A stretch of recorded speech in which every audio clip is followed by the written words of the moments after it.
Israel के Ben Gurion airport पर alert जारी कर दिया गया है। मुसाफिरों में डर का माहौल देखा जा रहा है।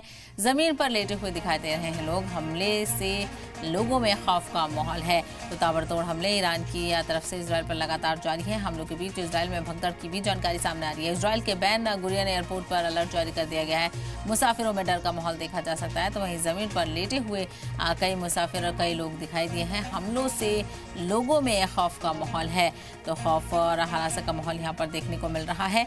और ऐसे में ये सवाल भी उठ रहा है कि आखिर ये कशीदगी कितनी आगे बढ़ती हुई नजर आएगी। तो हम लोगों के बीच इजराइल में भगदड़ की जानकारी सामने आ रही है। इजराइल के बेन गुरियन एयरपोर्ट पर अलर्ट जारी कर दिया गया है। अलर्ट जारी किया गया है। मुसाफिरों में डर का माहौल दिख रहा है। जमीन पर लेटे हुए दिखाई दे रहे हैं लोग। तो देखिए, लगातार ईरान के ताबड़तोड़ हमले यहाँ पर देखने को मिल रहे हैं।